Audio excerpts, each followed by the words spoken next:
ವಿಷ್ಣುಃ ಗುರುರ್ದೇವೋ ಮಹೇಶ್ವರಃ ಗುರುಃ ಸಾಕ್ಷಾತ್ ಪರಂ ಬ್ರಹ್ಮ ತಸ್ಮೈ ಶ್ರೀ ಗುರವೇ ನಮಃ. ಓಂ ಓಂ ನಾರಾಯಣ ನಾರಾಯಣ.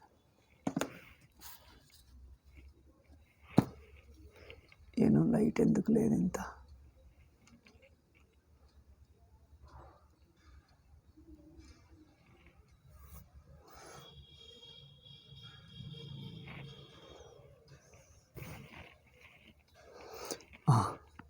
ನಾವು ವಿಶುದ್ಧ ವೇದಾಂತ ಪರಿಭಾಷೆಯಲ್ಲಿ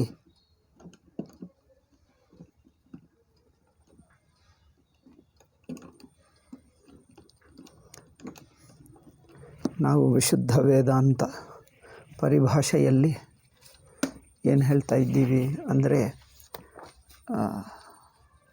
ತತ್ವಮಸಿ ವಾಕ್ಯ, ಅದರಲ್ಲಿ ತತ್ಪದಾರ್ಥ ವಿವೇಕ. ತತ್ಪದಾರ್ಥ ವಿವೇಕದಲ್ಲಿ ಸತ್ಯಂ ಜ್ಞಾನಂ ಅನಂತಂ ಬ್ರಹ್ಮ ಎಂಬ ವಾಕ್ಯದಲ್ಲಿರುವ ಮಾತುಗಳು ಬ್ರಹ್ಮದ ವಿಶೇಷಣಗಳಲ್ಲ, ಅವರು ಲಕ್ಷಣಗಳೇ, ವಿಶೇಷಣಗಳಲ್ಲ. ಬ್ರಹ್ಮಕ್ಕೆ ಸತ್ಯ ಎಂಬುದು ಒಂದು ವಿಶೇಷಣ ಅಲ್ಲದೆ ಹೇಳ್ತಾರೆ, ನಚ ಏವಂ ಪರಸ್ಪರ ಅವ್ಯತಿರಿಕ್ತತ್ವೇನ ವಿಶೇಷಣಾನಾಂ ಸತ್ಯಜ್ಞಾನಾದಿ ಶಬ್ದಾನಾಂ ಸತ್ಯಂ ಜ್ಞಾನಂ ಅನಂತಂ ಎಂಬ ಶಬ್ದಗಳು ಒಂದೊಂದು ವಿಶೇಷಣಗಳಲ್ಲ, ಅದು ವಿಶೇಷ. ಏಕೆಂದರೆ ವಿಶೇಷಣಗಳಲ್ಲ ಅಂದರೆ ಪರ್ಯಾಯ ಪದಗಳು ಎಂದು ತಿಳ್ಕೊಳ್ಳಬಾರದು. ಪರ್ಯಾಯ ಪದಗಳು ಅಂದರೆ ಏನು? ಹಸ್ತ ಅಲ್ಲವೇ, ಹಸ್ತ ಕರ ಹೇಳ್ತಾರೆ ನೋಡಿ. ಹಸ್ತ ಕರ ಪಾಣಿ, ಸಂಸ್ಕೃತದಲ್ಲಿ ಹಸ್ತ ಕರ ಪಾಣಿ ಮೂರು ಕೈಯೆಂದೇ ಅರ್ಥ. ಅಂದರೆ ಪರ್ಯಾಯ ಪದಗಳಲ್ಲ. ಇತಿವತ್ತು ಪರ್ಯಾಯತ್ವಾಪತ್ತಿ, ಇವುಗಳು ಪರ್ಯಾಯ ಪದಗಳಲ್ಲ. ವ್ಯರ್ಥತಾಚ ವಿಶೇಷಣಾನ, ಇವು ಆದ್ದರಿಂದ ಇವು ಸತ್ಯಂ ಜ್ಞಾನಮನಂತಂ ಬ್ರಹ್ಮ ಎಂದು ವಿಶೇಷಣಗಳಲ್ಲದಿದ್ದರೆ, ಅದೇ ಪರಮಾತ್ಮನನ್ನು ಹೇಳುವವುಗಳಾದರೆ ಅವು ವಿಶೇಷಣಗಳು ಅಲ್ಲ, ಮತ್ತು ಪರ್ಯಾಯ ಪದಗಳಾಗಿ ವ್ಯರ್ಥವಾಗುತ್ತವಲ್ಲ ಅಂದರೆ ಹಾಗೆಯೂ ಅಲ್ಲ. ತಥಾಚ ಉದ್ದೇಶ್ಯ ವಿಧೇಯ ಸಮನ್ವಯೇನ ವಿಶೇಷಾರ್ಥ ಬೋಧಕ ವಾಕ್ಯತ್ವಮೇವ ನ ಸ್ಯಾತ್.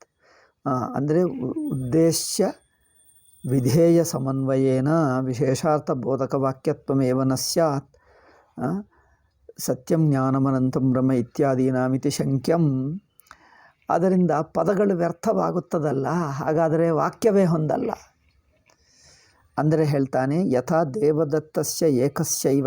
ಅದು ಹೇಗೆ ಅಂದರೆ ಪುತ್ರ ಪಿತೃ ಶ್ವಶುರಾದಿ ವ್ಯಪೇಕ್ಷಯ, ಇವು ಹೇಗೆ ಹೊಂದುತ್ತವೆ ಅಂದರೆ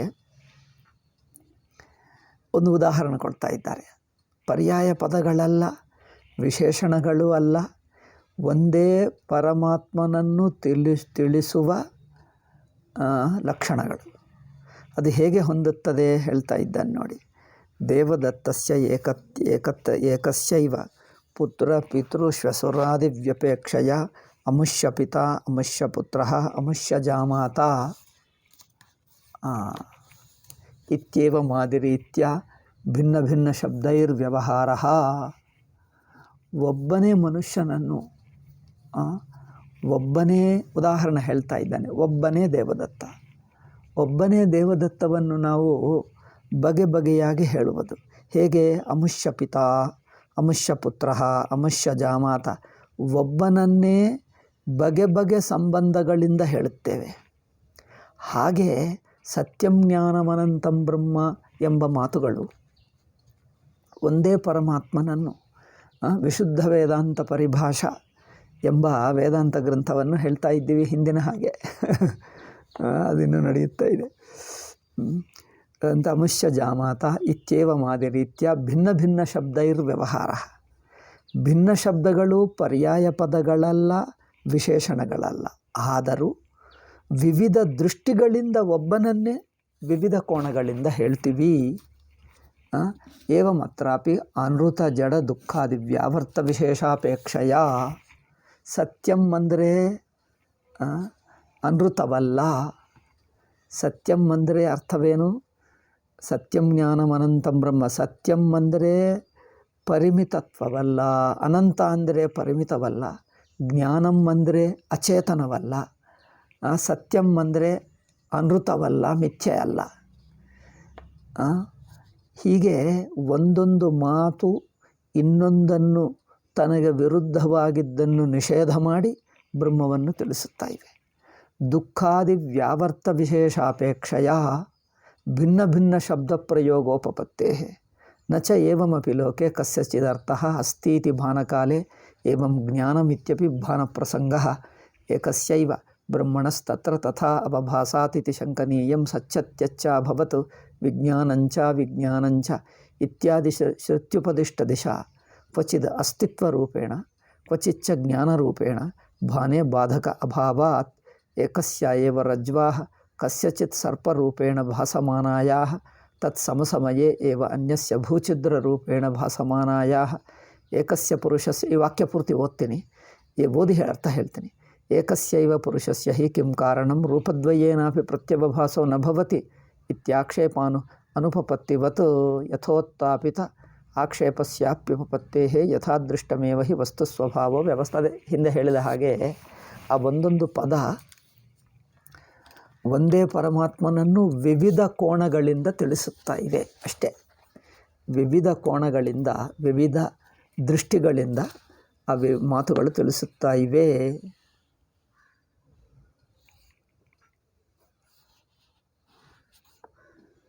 ಆಯಿತಾ? ಈ ವಿಷಯ ಮುಗಿಯಿತು. ಮುಂದಿನ ವಿಷಯ ಹೇಳೋಣ. ಏವಂ ಆಕಾಶ ಪ್ರಾಣಸ್ತೇಜ ಜ್ಯೋತಿ ಚಕ್ಷುಷಶ್ಚಕ್ಷು ಶ್ರತ್. ಈಗ ಇನ್ನೊಂದು, ಇದೇ ಪರಮಾತ್ಮನನ್ನು ಮತ್ತೊಂದು ಶಬ್ದಗಳಿಂದಲೂ ಉಪನಿಷತ್ತುಗಳು ಹೇಳುತ್ತಾ ಇವೆ. ಉದಾಹರಣೆಗೆ ಆಕಾಶ. ಪರಮಾತ್ಮನನ್ನು ಆಕಾಶ ಎಂಬ ಹೆಸರಿನಿಂದ ಕೆಲವೊಮ್ಮೆ ಹೇಳುವುದುಂಟು. ಅಂದರೆ ವಿವಿಧ ಸಂದರ್ಭಗಳಲ್ಲಿ ಉಪನಿಷತ್ತುಗಳು, ವಿವಿಧ ಋಷಿಗಳು ಹೇಳಿದ್ದಾಗ ಆಯಾ ಶಬ್ದಗಳನ್ನು ಬಳಸುತ್ತಾ ಪರಮಾತ್ಮ ತತ್ವವನ್ನು ತಿಳಿಸುತ್ತವೆ. ಒಂದು ಕಡೆ ಆಕಾಶ, ಇದನ್ನು ಬ್ರಹ್ಮಸೂತ್ರದಲ್ಲಿಯೂ ಚರ್ಚೆ ಮಾಡ್ತದೆ. ಆಕಾಶ ಯಾರು ಅಂದರೆ, ಇಲ್ಲಿ ಆಕಾಶ ಎಂದು ಹೇಳಿದ್ದು ಯಾರು? ಆಕಾಶ ವಸ್ತುವ ಪರಮಾತ್ಮನ ಎಂದು.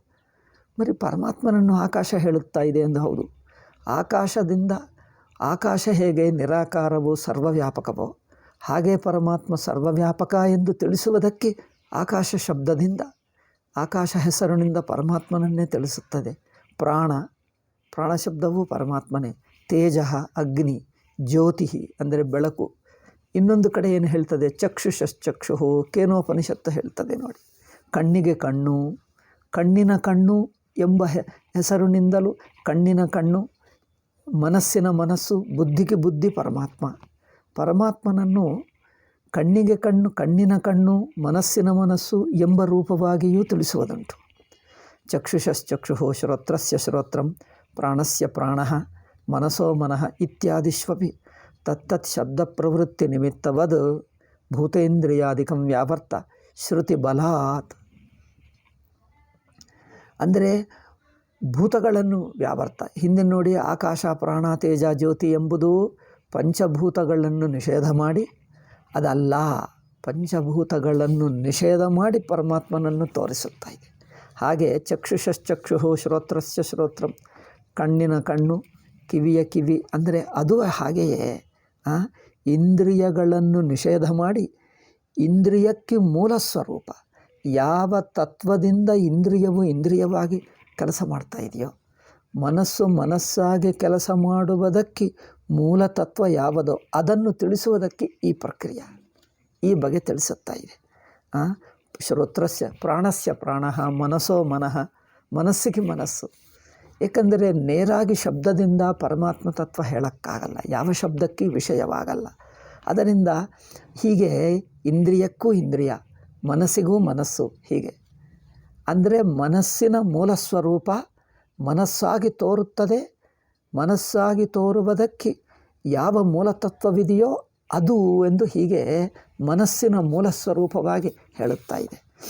ಮನಸೋ ಮನಃ ಇತ್ಯಾದಿಷ್ವಪಿ ತತ್ತತ್ ಶಬ್ದ ಪ್ರವೃತ್ತಿ ನಿಮಿತ್ತವತ್ ಭೂತೇಂದ್ರಿಯಾದಿಕಂ ವ್ಯಾವರ್ತ್ಯ ಶ್ರುತಿ ಬಲಾತ್ ವಾಕ್ಯಶೇಷಾದಿ ಪ್ರಾಮಾಣ್ಯಾಚ್ಚ ನಿರ್ವಿಶೇಷಮೇವ ತತ್ವಂ ವಿವಕ್ಷಿತಮಿತ್ಯವಸೇಯಂ. ಹೀಗೆ ನಿರ್ವಿಶೇಷ ಪರಮಾತ್ಮನನ್ನು ಇದು ಅದು ಹಾಗೆ ಹೀಗೆ ಒಂದು ಯಾವುದೇ ಒಂದು ವಿಶಿಷ್ಟ ರೂಪದಲ್ಲಿ ತಿಳಿಸುವಕ್ಕಾಗಲ್ಲ.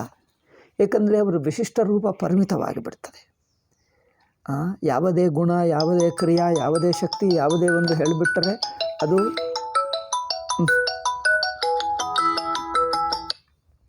ಯಾವುದೇ ಗುಣ, ಯಾವುದೇ ಒಂದು ವಿಶೇಷ ಹೇಳಿದ್ದರೆ ಅದು ಪರಿಮಿತವಾಗಿ ಬಿಡ್ತದೆ. ಆದ್ದರಿಂದ ಇತ್ಯಾದಿಷ್ವಪಿ ತತ್ತತ್ ಶಬ್ದ ಪ್ರವೃತ್ತಿ ನಿಮಿತ್ತವತ್ತು ಭೂತೇಂದ್ರಿಯಾದಿಕಂ ವ್ಯಾವರ್ತ್ಯ ಶ್ರುತಿ ಬಲಾತ್ ವಾಕ್ಯಶೇಷಾದಿ ಪ್ರಾಮಾಣ್ಯಾಚ್ಚ ನಿರ್ವಿಶೇಷಮೇವ ತತ್. ಅಬ್ಬಾ, ಎಲ್ಲವೂ ಪ್ರವಚನ ಸಮಯದಲ್ಲೇ ಡಿಸ್ಟರ್ಬೆನ್ಸ್ಗಳು. ಈ ಕಾರಣದಿಂದಲೇ ಇಷ್ಟೆಲ್ಲ ಡಿಸ್ಟರ್ಬ್ ಆಗ್ತಾನೇ ಇದೆ. ಯಾವುದೇ ಒಂದು ಡಿಸ್ಟರ್ಬೆನ್ಸ್ ಐ ಥಿಂಕ್ ಇವರು ಬಿಡಲ್ಲ ಅನಿಸ್ತದೆ. ರೆಗ್ಯುಲರ್ಲಿ ಮಾಡೋಣ ಅಂದರೆ ತುಂಬ ವಿಘ್ನಗಳು ಬರ್ತಾ ಇವೆ, ರೆಗ್ಯುಲರ್ ಆಗ್ತಾನೇ ಇಲ್ಲ. ಈಗ ಇವತ್ತಾದರೂ ಮಾಡೋಣ, ನಾಳೆ ಇನ್ನೊಂದು ಪಾಠ ಇದ್ದೇ ಇದೆ. ವಾಕ್ಯಶೇಷಾದಿ ಪ್ರಾಮಾಣ್ಯಾಚ್ಚ ನಿರ್ವಿಶೇಷಮೇವ. ನಿರ್ವಿಶೇಷಂ ಅಂದರೆ ನೋಡಿ, ಅನುಭವ ರೂಪವೇ ಪರಮಾತ್ಮ. ಅನುಭವ ಅಂದರೆ ತನ್ನ ಅನುಭವವನ್ನು ತನ್ನ ಇಂದ್ರಿಯಗಳಿಂದ ಮನಸ್ಸಿನಿಂದ ನೋಡೋಕ್ಕಾಗಲ್ಲ. ಹಾಗೆ ಹೀಗೆ ಅಂತ ಇಂಥ ಯಾವ ವಿಶಿಷ್ಟವಾಗಿ ಹೇಳೋಕ್ಕಾಗಲ್ಲ. ಏಕೆಂದರೆ ಯಾವ ವಿಶಿಷ್ಟತೆ ಇಲ್ಲ. ವಿಶಿಷ್ಟ ಆದರೆ ಪರಿಮಿತವಾಗುತ್ತದೆ. ಯಾವುದೇ ಒಂದು ಇಂದ್ರಿಯಗಳಿಂದ ನೋಡತಕ್ಕ ಗುಣಗಳಿದ್ದರೆ ಅಥವಾ ಮನಸ್ಸಿನಿಂದ ಊಹಿಸತಕ್ಕ ಗುಣಗಳಿದ್ದರೆ, ಬುದ್ಧಿಯಿಂದ ತಿಳಿಯತಕ್ಕ ಗುಣಗಳಿದ್ದರೆ ಅದು ಬುದ್ಧಿಗೆ ವಿಷಯ ಪರಿಮಿತವಾಗುತ್ತದೆ, ಮನಸ್ಸಿನ ವಿಷಯ ಪರಿಮಿತವಾಗುತ್ತದೆ, ಇಂದ್ರಿಯ ವಿಷಯ ಪರಿಮಿತವೇ ಆಗುತ್ತದೆ. ಆದ್ದರಿಂದ ಇಂದ್ರಿಯಗಳಿಗೆ ಗೊತ್ತಾಗಲ್ಲ, ಮನಸ್ಸಿಗೆ ಅಲ್ಲ, ಬುದ್ಧಿಗೆ ಅಲ್ಲ. ಆದರೂ ಅನುಭವ ದೃಷ್ಟ್ಯ ಅನುಭವದಲ್ಲಿದ್ದೇ ಇದೆ. ಆದ್ದರಿಂದ ಅನುಭವವನ್ನು ಇಟ್ಟುಕೊಂಡು ಮಿಕ್ಕದೆಲ್ಲ ನಿಷೇಧ ಮಾಡ್ತಾ ಇದೆ. ಮಿಕ್ಕದೆಲ್ಲ ನಿಷೇಧ ಮಾಡಿ ಅನುಭವವನ್ನು ಉಳಿಸುತ್ತದೆ. ಇದೊಂದು ಪ್ರಕ್ರಿಯೆ. ಬೋಧನಾ ಪದ್ಧತಿ ಹೇಗಿದೆ ಅಂದರೆ, ನೇರಾಗಿ ಹೇಳಲ್ಲ, ಇಂಡೈರೆಕ್ಟ್ಲಿ ಅಂದರೆ ನಮಗೆ ಯಾವುದು ಪರಮಾತ್ಮ ಅನುಭವವನ್ನು ಪಡೆಯಲಕ್ಕೆ ಪರಮಾತ್ಮ ಅನುಭವ ಜಾಗದಲ್ಲಿ ಬೇರೆ ಅನುಭವಗಳು ಬಂದು ಕೂತಿವೆ. ದೇಹ ನಾನು ಎಂದು ದೇಹಾನುಭವ, ಇಂದ್ರಿಯಾನುಭವ, ಮನಸ್ಸು, ಪ್ರಪಂಚ, ನಾಮರೂಪ, ದೇಶ, ಕಾಲ ಇವೆಲ್ಲ ಅಡ್ಡಿ ಬರುತ್ತಾ ಇವೆ. ಯಾವುದು ಆ ಪರಮಾತ್ಮ ಸ್ಥಾನಕ್ಕೆ ಅಡ್ಡಿಯಾಗಿ ಕೂತಿದೆಯೋ ಅದನ್ನು ನಿಷೇಧ ಮಾಡಿದ್ದರೆ ಉಳಿಯುವ ಸ್ವರೂಪ ತಾನೇ. ಹಾಗೆ ನಮ್ಮ ಅನುಭವದಲ್ಲಿ ಅನಿಸುತ್ತಿರುವ ಈ ರೂಪಗಳನ್ನು ನಿಷೇಧ ಮಾಡಿ ಸ್ವರೂಪವನ್ನು ಉಳಿಸುತ್ತದೆ. ಇದು ಬೋಧನಾ ಪ್ರಕ್ರಿಯೆ, ಪರಮಾತ್ಮ ತತ್ವವನ್ನು ತಿಳಿಸುವುದಕ್ಕೆ ಪ್ರಕ್ರಿಯೆ.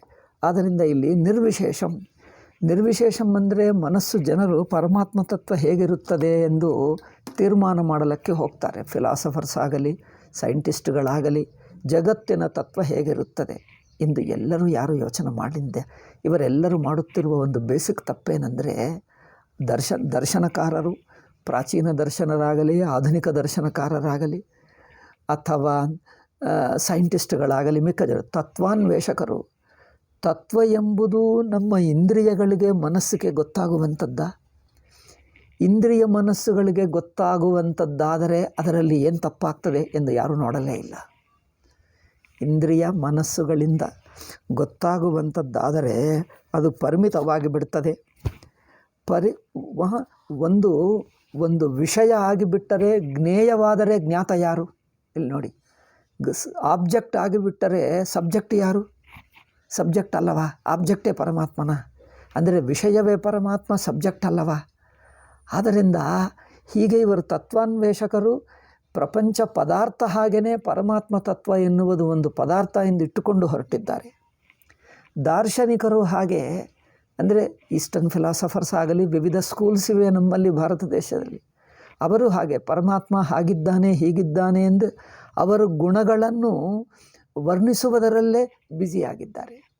ಬಟ್ ಯಾವುದು ವರ್ಣಿಸಿದ್ದರೂ ಅದು ಮನಸ್ಸು ಬುದ್ಧಿಯ ವಿಷಯವಾಗಿ ಬಿಡ್ತದೆ. ಮನಸ್ಸಿನ ವಿಷಯ, ಇಂದ್ರಿಯ ವಿಷಯ, ಬುದ್ಧಿಯ ವಿಷಯ ಅದು ಪರಿಮಿತವಾಗುತ್ತದೆ. ಏಕೆಂದರೆ ಇಂದ್ರಿಯ ಮನಸ್ಸುಗಳಿಗೂ ಮೂಲ ಸ್ವರೂಪ ಅದು. ಇಂದ್ರಿಯಕ್ಕೆ ಮೂಲ, ಮನಸ್ಸಿಗೆ ಮೂಲ, ಬುದ್ಧಿಗೆ ಮೂಲ. ಅಂಥದ್ದು ಹೇಗೆ ಒಂದಾನೊಂದು ಇಂದ್ರಿಯದಿಂದ ಗೊತ್ತಾಗುವಂಥ ಗುಣಗಳು ಉಳ್ಳದ್ದಾಗುತ್ತದೆ. ಅದಾಗಲ್ಲ, ಅದು ಹೊಂದಲ್ಲ. ಅದಕ್ಕೋಸ್ಕರ ಇವರೇನು ಹೇಳಿದ್ದಾನೆಂದರೆ, ಒಂದು ಮಾಂಡುಕ್ಯ ಉಪನಿಷತ್ತು ಹೇಳಿದ ಹಾಗೆ ನಾವು ಹೇಳುತ್ತಲೇ ಬಂದಿದ್ದೀವಿ, ಅನುಭವ ದೃಷ್ಟಿಯ ವಿಚಾರ ಮಾಡುವುದು, ತತ್ವಾನ್ವೇಷಣೆ ಮಾಡುವುದು ಇದು ಸರಿಯಾದ ಪದ್ಧತಿ. ಅದಕ್ಕೆ ಅನ್ವೇಷಣೆಗಳಲ್ಲಿ ಅವಸ್ಥಾತ್ರಯ ವಿವೇಕ, ಜಾಗೃತ್ ಸ್ವಪ್ನ ಸುಷುಪ್ತಿ ಎಂಬ ಅನುಭವಗಳನ್ನು ಪರೀಕ್ಷೆ ಮಾಡಿ 3 ಅನುಭವಗಳ ಮೂಲ ಸ್ವರೂಪವಾದ ಸ್ವತಃಸಿದ್ಧ ಆತ್ಮ ಅದನ್ನು ಅನ್ವೇಷಣೆ ಮಾಡಿ ತಿಳ್ಕೊಳ್ಳುವುದು ಅದು ಒಳ್ಳೆಯ ಪದ್ಧತಿ. ಉಪನಿಷತ್ತೇ ಹೇಳ್ತಾ ಇದೆ.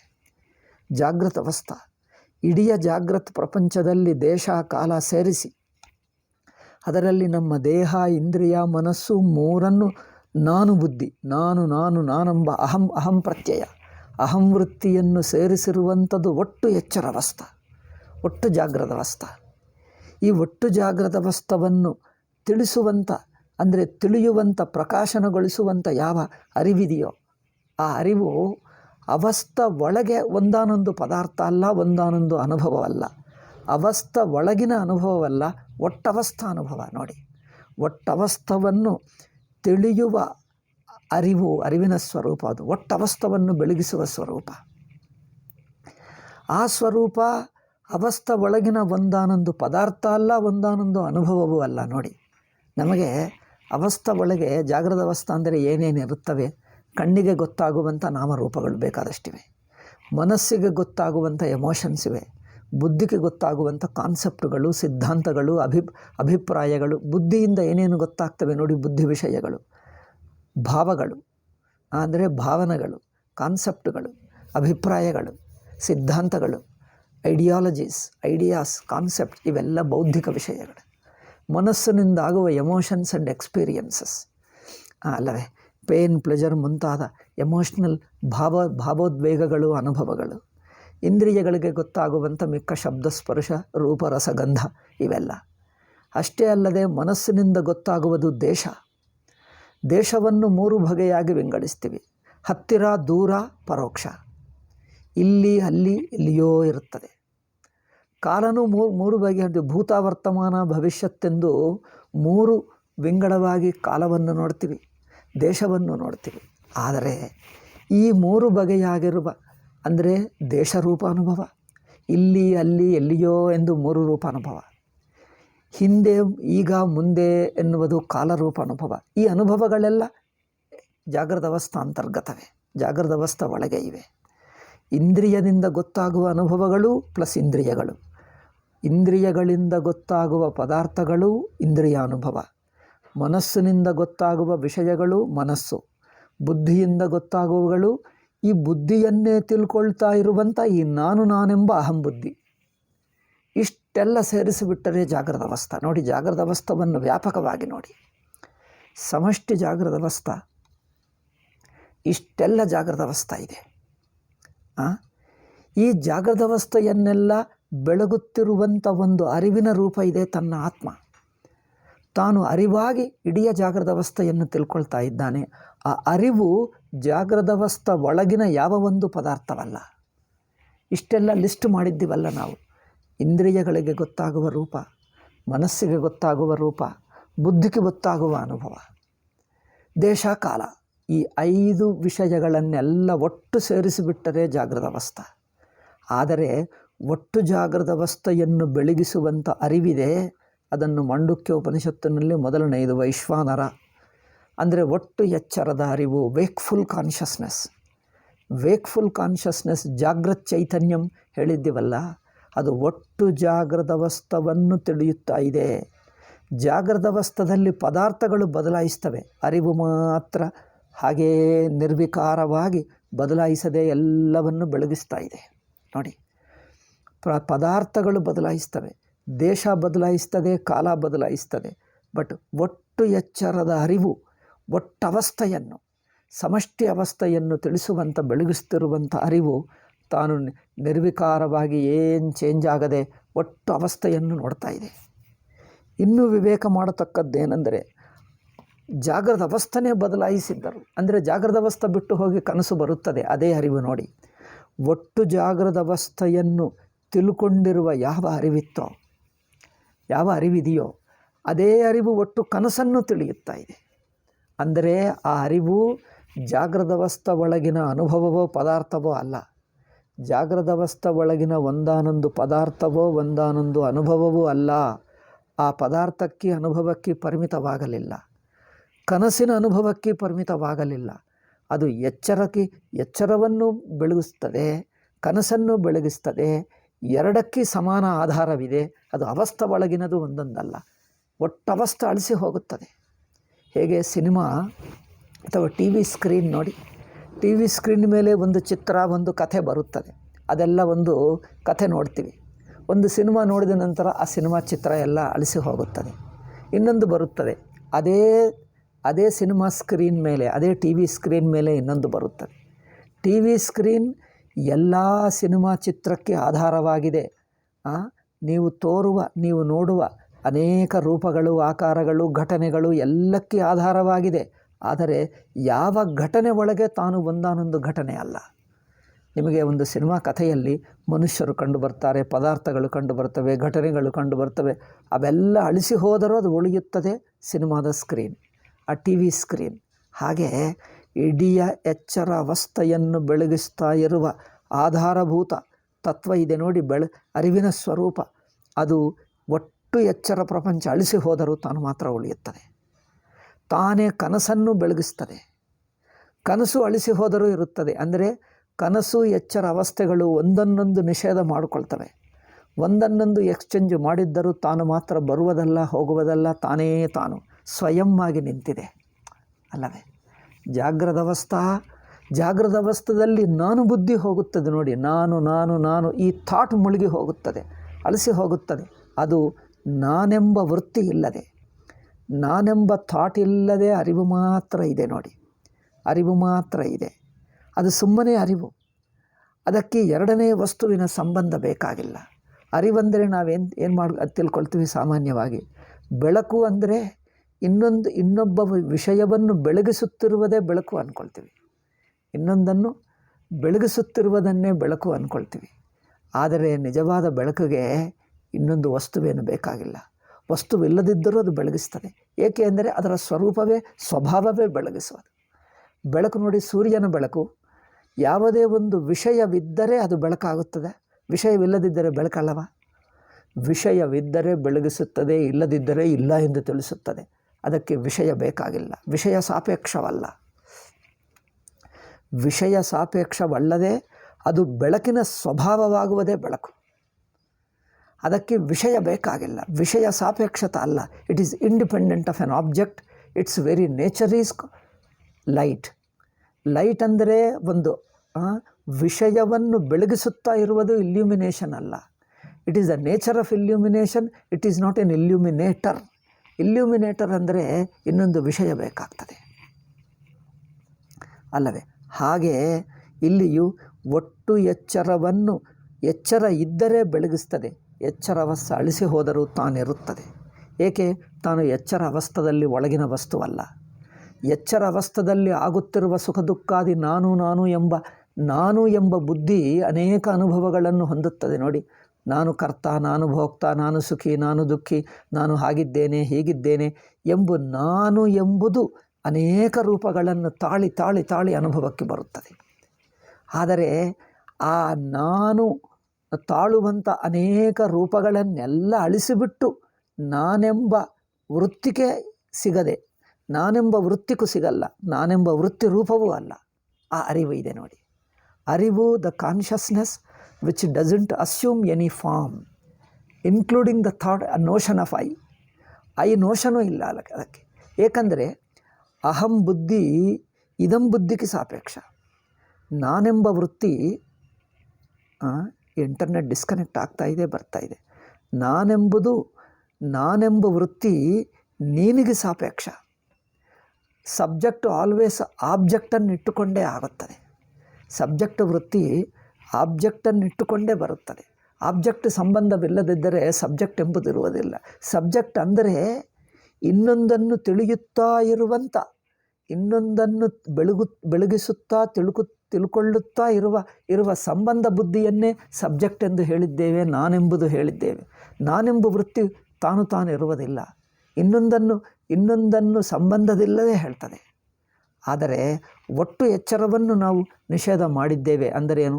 ಸಂಬಂಧ ಭಾವ ಇಲ್ಲ, ಯಾವ ಸಂಬಂಧವೂ ಇಲ್ಲ, ತಾನು ತಾನಾಗಿದೆ. ಇನ್ನೊಂದು ವಸ್ತುವಿನ ಸಂಬಂಧವೇ ಬೇಕಾಗಿಲ್ಲ. ಒಟ್ಟು ಎಚ್ಚರವನ್ನು ತನ್ನಲ್ಲೇ ನುಂಗಿಬಿಟ್ಟಿದೆ, ಕನಸನ್ನು ನುಂಗಿಬಿಟ್ಟಿದೆ. ಒಟ್ಟು ಎಚ್ಚರವನ್ನು ನುಂಗಿದೆ, ಕನಸನ್ನು ನುಂಗಿದೆ, ತಾನು ಮಾತ್ರ ಇದೆ. ಅದು ಸುಷುಪ್ತಿ ಅನುಭವ. ನೋಡಿ, ಸುಷುಪ್ತಿ ಅನುಭವವನ್ನು ನೋಡು ಅಂದರೆ ಅನುಭವವಾಗಿ ಇರು ಎಂದರ್ಥ. ಸುಷುಪ್ತಿ ಅನುಭವವಾಗಿ ಇರುವುದು. ಸುಷುಪ್ತಿ ಅನುಭವವನ್ನು ಊಹಿಸಿಕೊಳ್ಳುವುದಲ್ಲ, ಮನಸ್ಸಿನಿಂದ ಊಹಿಸಿಕೊಂಡರೆ ಮತ್ತೆ ಕಲ್ಪನಾ ಆಗುತ್ತದೆ. ಹಾಗಿದೆ ಹೀಗಿದೆ ಆಗುತ್ತದೆ. ನೀವು ಕಲ್ಪನಾ ಮನಸ್ಸೇ ಊಹಿಸ್ಕೊಳ್ತದೆ. ಆ ಮನಸ್ಸನ್ನೇ ನುಂಗಿಬಿಟ್ಟು ತಾನು ಇರುತ್ತದೆ. ನೀ ಇರು ಎಂದು ಹೇಳುವುದು ಸರಿಯಾಗಿಲ್ಲ. ನೀವು ಸುಷುಪ್ತಿಯಾಗಿ ಇರು ಅಲ್ಲ, ಸುಷುಪ್ತಿ ಇದೆ ಎಂದು ಹೇಳ್ತೀವಿ. ತಾನೇ ಇದೆ. ಸುಷುಪ್ತಿಯಾಗಿ ಇರು ಅಲ್ಲ, ಸುಷುಪ್ತಿಯಾಗಿ ತಾನೇ ಇದೆ ಅಷ್ಟೇ. ನೀವೇನು ಮಾಡಬೇಕಾಗಿಲ್ಲ, ಇರುವುದೇ ತಾನದು. ಅಂದರೆ ಮಿಕ್ಕ ಮನಸ್ಸಂದರೆ ಇಡೀ ಎಚ್ಚರ. ಮನಸ್ಸು ಹೋಯಿತು ಅಂದರೆ ಸುಷುಪ್ತಿಯಲ್ಲಿ ಎಚ್ಚರ ಇಲ್ಲ. ನೋಡಿ, ಎಚ್ಚರ ಇಲ್ಲ ಎನ್ನುವುದು ಮನಸ್ಸೇ, ಎಚ್ಚರನೂ ಮನಸ್ಸೇ. ಎಚ್ಚರ ಇಲ್ಲ ಎನ್ನುವುದು ವೃತ್ತೆ, ಎಚ್ಚರವೂ ವೃತ್ತೆ, ಎಚ್ಚರ ಇಲ್ಲ ಎನ್ನುವುದು ವೃತ್ತೆ. ಯಾವ ವೃತ್ತಿ ಇಲ್ಲದೆ ಸ್ವಯಂ ಆಗಿರುವುದೇ ಬ್ರಹ್ಮ ಅಲ್ಲವೇ? ಅದು ವೃತ್ತಿಯಲ್ಲ, ವೃತ್ತಿ ಇಲ್ಲ ಎಂಬುದು ಇಲ್ಲ, ವೃತ್ತಿ ಇಲ್ಲ ಎಂಬುದು ವೃತ್ತೆ. ನೋಡಿ ಎಷ್ಟು ಚೆನ್ನಾಗಿದೆ ಮಾತು. ಎಚ್ಚರದಲ್ಲಿ ವೃತ್ತಿ ಇದ್ದರೆ ಎಚ್ಚರ ಆಗಲಿ ಕನಸೇ ಆಗಲಿ, ಎಚ್ಚರ ಆಗಲಿ ಕನಸಾಗಲಿ ವೃತ್ತಿ ಇಲ್ಲ ಎಂಬುದು ವೃತ್ತೆ. ಏಕೆಂದರೆ ಸುಷುಪ್ತಿಯಲ್ಲಿ ವೃತ್ತಿ ಇಲ್ಲ ಎಂಬ ಯೋಚನೆ ಯಾರಿಗೂ ಬರಲ್ಲ, ಅಲ್ಲಿ ವೃತ್ತೇ ಇಲ್ಲ. ಎಚ್ಚರಕ್ಕೆ ಬಂದ ನಂತರ ಸುಷುಪ್ತಿಯನ್ನು ವೃತ್ತಿ ಇಲ್ಲದ್ದು ಎಂದು ಯೋಚನೆ ಮಾಡ್ತೀವಿ. ಅಂದರೆ ಆ ತರಹ ಎಚ್ಚರದಿಂದ ಹೋಲಿಸಿ, ಎಚ್ಚರದಲ್ಲಿ ಹೇಗೆ ನಾನು ವೃತ್ತಿ ಇದೆಯೋ ಸುಷುಪ್ತಿಯಲ್ಲಿ ನಾನೆಂಬ ವೃತ್ತಿ ಇಲ್ಲ ಅಲ್ಲವೇ? ಎಚ್ಚರದಲ್ಲಿ ನಾನೆಂಬ ವೃತ್ತಿ ಹೇಗಿದೆಯೋ ಸುಷುಪ್ತಿಯಲ್ಲಿ ನಾನೆಂಬ ವೃತ್ತಿ ಇಲ್ಲ ಎಂದು ಈ ಅನಿಸಿಕೆನೂ ವೃತ್ತೆ. ಆದ್ದರಿಂದ ವೃತ್ತಿ ಇಲ್ಲ ಎಂಬುದು ಇಲ್ಲ, ವೃತ್ತಿ ಇಲ್ಲ, ಎರಡನ್ನು ನುಂಗಿಬಿಟ್ಟು ತಾನಿದೆ. ಅದು ಬ್ರಹ್ಮ, ಅದು ಸ್ವತಃ ಸಿದ್ಧ. ಆದ್ದರಿಂದ ನಿರ್ವಿಶೇಷಂ ಬ್ರಹ್ಮ ಅಂದರೆ ಅನುಭವ ರೂಪ ಎಂದರ್ಥ. ಅನುಭವವು ಅದ್ವಿತೀಯ. ಅನುಭವದಲ್ಲಿ ಜ್ಞಾತೃ ಜ್ಞೇಯ ಸಂಬಂಧವಿಲ್ಲ. ಇದು ಯಾವ ತರಹ ಅನುಭವ ಅಂದರೆ ಜ್ಞಾತೃಜ್ಞೇಯ ರೂಪವಿಲ್ಲದ ಜ್ಞಾತೃಜ್ಞೇಯ ರೂಪವಾಗಿ ಆಗುವ ಅನುಭವ ಅಲ್ಲ. ಜ್ಞಾತೃಜ್ಞೇಯ ಎಂಬ ಸಂಬಂಧ ರೂಪವಲ್ಲದ ಅನುಭವ. ಇದು ಸ್ವಯಂ ಸಿದ್ಧವಾಗಿರುವ ಅನುಭವ. ಇದು ಆತ್ಮ ಅದ್ವಿತೀಯವಾಗಿದೆ, ಸುಷುಪ್ತಿ ಸ್ವಯಂ ಸಿದ್ಧವಾಗಿದೆ. ಎರಡೂ ನೆನಪಿಟ್ಕೊಳ್ಳಬೇಕು.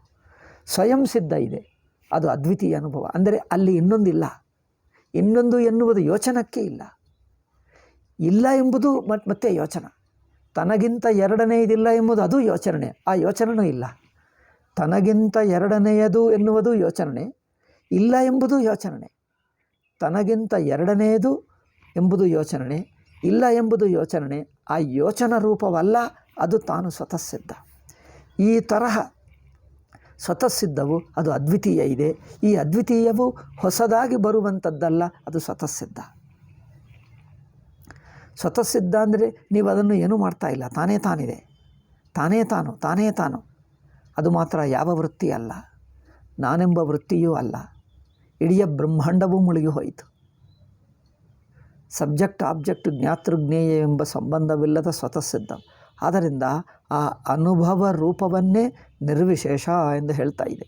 ಹೀಗೆ ಮಿಕ್ಕದೆಲ್ಲವನ್ನು ನಿಷೇಧ ಮಾಡಿ ಸ್ವರೂಪವನ್ನು ಹೇಳ್ತದೆ ಹೊರತು ಶಾಸ್ತ್ರ ಸ್ವರೂಪವನ್ನು ನೇರಾಗಿ ವರ್ಣಿಸಲ್ಲ.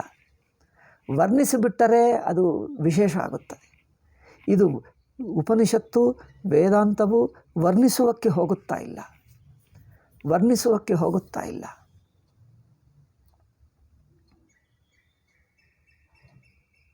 ವರ್ಣಿಸುವುದೆಂದರೇನು? ವೃತ್ತಿ ತಯಾರು ಮಾಡುವುದು. ವೃತ್ತಿಯನ್ನು ನಿಷೇಧ ಮಾಡ್ತಾ ಇದೆ. ವೃತ್ತಿ ನಿಷೇಧ ಮಾಡುವುದೆಂದರೇನು? ಇದು ಇಲ್ಲ ಎಂದು ಬಾಯಿದಿಂದ ಹೇಳೋಲ್ಲ. ಆಗಲ್ಲಪ್ಪ. ಬಾಯಿದಿಂದ ಇಲ್ಲ ಎಂದು ಹೇಳಿಬಿಟ್ರೆ ಅದು ಮನಸ್ಸಿನ ವೃತ್ತಿ ಆಗುತ್ತದೆ. ನಿನ್ನಲ್ಲೇ ಇನ್ನೊಂದು ಅನುಭವ ತೋರಿಸುತ್ತದೆ. ಅನುಭವ ಕಡೆಗೆ ನಿನ್ನ ದೃಷ್ಟಿಯನ್ನು ತಿರುಗಿಸುತ್ತದೆ. ಅನುಭವ ನೋಡಲ್ಲಿ ಇದೇ ಎಂಬುದು ಒಂದು ವೃತ್ತೆ, ಇಲ್ಲ ಎಂಬುದು ವೃತ್ತೆ. ಇದೇ ಇಲ್ಲ ಎಂಬ ಎರಡು ವೃತ್ತಿಗಳು ಯಾವ ಅರಿವಿನಲ್ಲಿ ಗೊತ್ತಾಗ್ತಾ ಇದೆಯೋ ಅದು ಸ್ವತಃಸಿದ್ಧ ಬ್ರಹ್ಮ. ಇದೆ ಎಂಬುದು ವೃತ್ತೆ, ಇಲ್ಲ ಎಂಬುದು ವೃತ್ತೆ. ಈ ಎರಡು ವೃತ್ತಿಗಳಿಗೆ ಮೂಲವಾಗಿ ಆಧಾರವಾಗಿ ಸ್ವತಃಸಿದ್ಧವಾಗಿದೆ. ಅದನ್ನು ಬ್ರಹ್ಮ ಎಂದು ಹೇಳಿದ್ದೇವೆ ಅಲ್ಲವೇ? ಬ್ರಹ್ಮ ಅಂದರೆ ಅದಕ್ಕೆ ಸುಮ್ಮನೆ ಭಾಷ್ಯದಿಂದ ಇಟ್ಟಿರುವ ಹೆಸರು, ಆ ಅನುಭವಕ್ಕೆ ಯಾವ ಹೆಸರು ಹೊಂದಲ್ಲ. ಹಾಗೆ ನಿರ್ವಿಶೇಷ ಅಂದರೆ ಸ್ವತಃಸಿದ್ಧ. ಅದಕ್ಕೋಸ್ಕರ ಯಾವ ಶಬ್ದವಾಗಲಿ ವಾಕ್ಯಶೇಷಾದಿ ಪ್ರಾಮಾಣ್ಯ ಶ್ರುತಿ ಬಲಾತ್ ಅಂದರೆ ಪಂಚಭೂತಗಳು, ಇಂದ್ರಿಯಗಳು, ಸಬ್ಜೆಕ್ಟನ್ನು, ಆಬ್ಜೆಕ್ಟನ್ನು, ವಿಷಯವನ್ನು, ಜ್ಞಾತೃವನ್ನು ಎರಡನ್ನು ನಿಷೇಧ ಮಾಡಿ ಅಂದರೆ ಹೇಗೆ ನಿಷೇಧ? ಇದು ಕರ್ಮಕಾಂಡದ ನಿಷೇಧ ಅಲ್ಲ, ಅನುಭವದಲ್ಲೇ ಈ ಎರಡು ಅನುಭವಗಳು ತೋರ್ಕೊಂಡು ಬಿಡುತ್ತಾ ಇವೆ. ತೋರುತ್ತದೆ, ಬಿಡುತ್ತದೆ, ಈ ಎರಡಕ್ಕೆ ಆಧಾರವಾಗಿರುವುದು. ನಿಷೇಧ ಮಾಡುವುದಂದ್ರೇನು?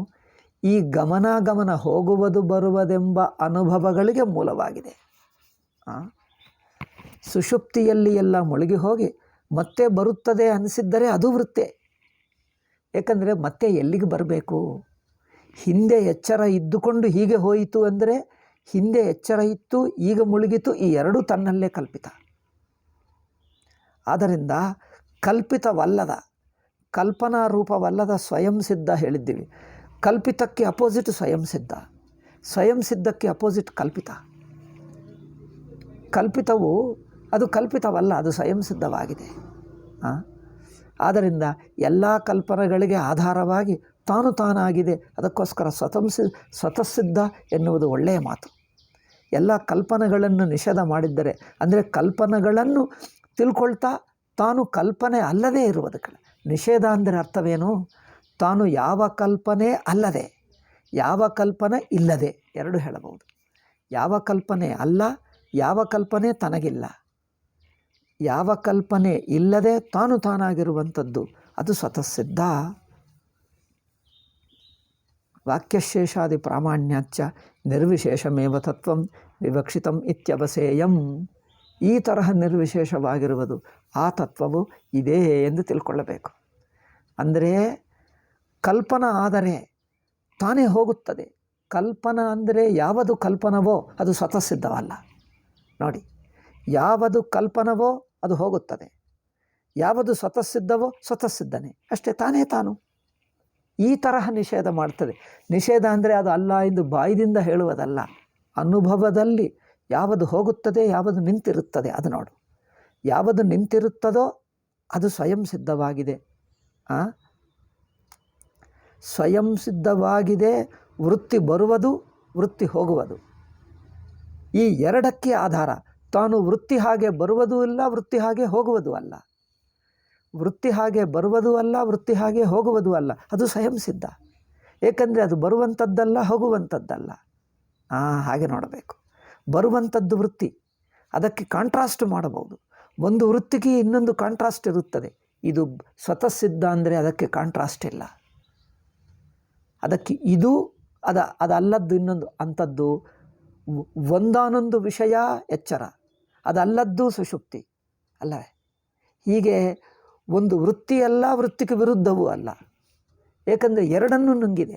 ಎರಡಕ್ಕೆ ಮೂಲ ಸ್ವರೂಪ ಅದು ಸ್ವತಃಸಿದ್ಧ. ಅದು ಹೋಗುವುದೂ ಅಲ್ಲ, ಬರುವುದೂ ಅಲ್ಲ, ಅದು ಕಲ್ಪಿತವೂ ಅಲ್ಲ, ಅದು ಸ್ವತಃಸಿದ್ಧವೇ. ಸ್ವತಃಸಿದ್ಧವೇ ಎಂದಿಗೂ ಇದೆ, ಎಂದಿಗೂ ಇದೆ, ಇರುವುದೇ ಇರುವುದು, ಇರುವುದೇ ಇರುವುದು, ಇರುವುದೇ ತನ್ನ ಸ್ವರೂಪ. ಹಿಂಗಷ್ಟೇ. ಅದನ್ನು ಬಿಟ್ಟು ಏನೂ ಹೇಳೋಕ್ಕಾಗಲ್ಲ. ಯಾವ ಮಾತೂ ನಿಲ್ಲಲ್ಲ. ಎಲ್ಲ ಮಾತುಗಳು ಹೋಗ್ತವೆ, ಎಲ್ಲ ವೃತ್ತಿಗಳು ಹೋಗ್ತವೆ, ವೃತ್ತಿಗಳು ನುಂಗಿ ಹೋಗ್ತವೆ. ವೃತ್ತಿಯ ಇರುವಿಕೆ, ವೃತ್ತಿ ಇಲ್ಲದಿರುವಿಕೆ. ವೃತ್ತಿ ಇರುವುದು, ವೃತ್ತಿ ಇಲ್ಲದಾಗುವುದು, ಎರಡೂ ಇಲ್ಲ. ವೃತ್ತಿ ಇರುವುದು, ವೃತ್ತಿ ಇಲ್ಲದಾಗುವುದು. ಏಕೆಂದರೆ ವೃತ್ತಿ ಇಲ್ಲದು ಅಂದರೆ ಸುಷುಪ್ತಿಯಲ್ಲಿ ವೃತ್ತಿ ಇಲ್ಲ. ವೃತ್ತಿ ಇಲ್ಲ ಎನ್ನುವುದು ತಾತ್ಕಾಲಿಕವೇ, ಅದು ಒಂದು ಅವಸ್ಥನೆ. ಸುಷುಪ್ತಿಯಲ್ಲಿ ವೃತ್ತಿ ಇಲ್ಲ ಎನ್ನುವುದೊಂದು ಅವಸ್ಥೆ. ಏಕೆ? ಅದಕ್ಕೆ ಕಾಂಟ್ರಾಸ್ಟ್ ಮತ್ತೆ ವೃತ್ತಿ ಬರುತ್ತದೆ. ವೃತ್ತಿ ಇಲ್ಲ ಎನ್ನುವುದಕ್ಕೆ ಅದು ಬಿದ್ದು ಹೋಗುತ್ತದೆ, ಅದು ಹೋಗಿಬಿಡ್ತದೆ. ಸುಷುಪ್ತಿ ಹೋಗಿ ಎಚ್ಚರ ಆಗುತ್ತದೆ.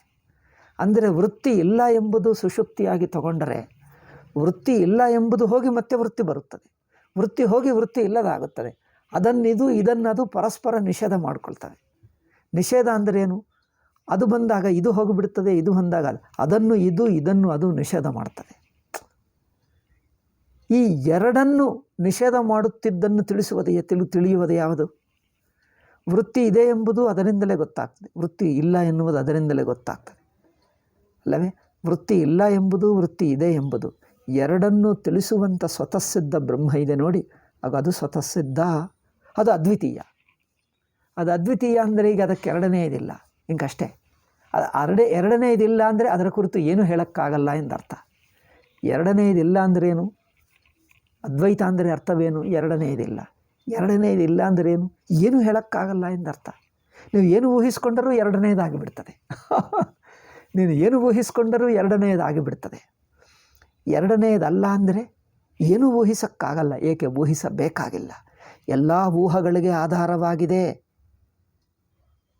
ಅಷ್ಟೇ. ಈ ಊಹಗಳೆಲ್ಲ ಅದರ ಒಳಗೇ ಇವೆ. ಅದು ಯಾವ ಊಹೆನೂ ಅಲ್ಲ, ಯಾವ ಕಲ್ಪನೆಯೂ ಅಲ್ಲ. ಹಾಗೆ ಅದ್ವಿತೀಯ ಅಂದರೆ ಸ್ವತಃಸಿದ್ಧ ಅಂದರೆ ಅದ್ವಿತೀಯ ಅಂದರೆ ತನಗಿಂತ ಇನ್ನೊಂದಿಲ್ಲ. ಎರಡನೆಯದಿಲ್ಲ ಅಂದರೆ ಅರ್ಥವೇನು? ಏನು ಊಹನೇ ಇಲ್ಲ. ಊಹ ಇಲ್ಲವೂ ಇಲ್ಲ ಎಂಬುದಿಲ್ಲ, ಅದು ಊಹನೆ. ಅಂದರೆ ಅದಕ್ಕೆ ಕಂಪ್ಯಾರಿಸನ್ ಇಲ್ಲ, ಕಾಂಟ್ರಾಸ್ಟ್ ಇಲ್ಲ. ಕಾಂಟ್ರಾಸ್ಟ್ ಇಲ್ಲ ಅಂದರೆ ಎರಡನೆಯದಿಲ್ಲ. ಬರೀ ಎರಡನೆಯದಿಲ್ಲದು ಹೇಗೆ? ಅದು ಸ್ವತಃಸಿದ್ಧ, ತಾನೇ ಇದೆ, ಇನ್ಯಾಕೆ? ತಾನೇ ತಾನು ಸ್ವತಃಸಿದ್ಧ. ಅದರ ಇರುವಿಕೆ ಕುರಿತು ಒಬ್ಬನು ಹೇಳಬೇಕಾಗಿಲ್ಲ. ಇದೆ ಎಂದು ಹೇಳಬೇಕಾಗಿಲ್ಲ. ಇಲ್ಲ ಎಂದು ಹೇಳಿದ್ದರೂ ಅದೇ ಇದೆ. ಇದೆ ಎಂಬುದು ಅದೇ, ಇಲ್ಲ ಎಂಬುದು ಅದೇ. ಇದೆ ಎಂಬುದಾಗಲೂ ಅದೇ ಇದೆ, ಇಲ್ಲ ಎಂಬುದಾಗಲೂ ಅದೇ ಇದೆ. ಅಂದರೆ ಅದು ಇದೇ ಇಲ್ಲ ಎಂಬ ಮಾತುಗಳಿಗೆ ಸಿಗುವಂಥದ್ದಲ್ಲ. ಇದೇ ಇಲ್ಲ ಎಂಬ ಮಾತುಗಳನ್ನು ಮೀರಿ ಈ ಮಾತುಗಳಿಗೆ ಸಿಗದೆ, ಇದೆ ಎಂಬ ಮಾತುಗೆ ಸಿಗಲ್ಲ, ಇಲ್ಲ ಎಂಬ ಮಾತುಗೆ ಸಿಗಲ್ಲ. ಏಕೆಂದರೆ ಎರಡು ಮಾತುಗಳನ್ನು ನುಂಗಿಬಿಟ್ಟಿದೆ.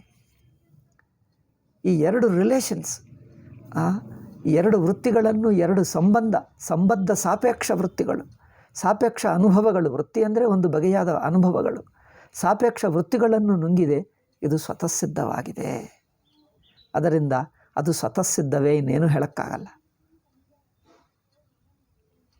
ಇದನ್ನು ನಿರ್ವಿಶೇಷ ಹೇಳಿದ್ದೀವಿ. ನಿರ್ವಿಶೇಷ ಎಂಬುದು ಅನುಭವ ರೂಪ, ಹಿಂಗಷ್ಟೇ. ಈ ತರಹ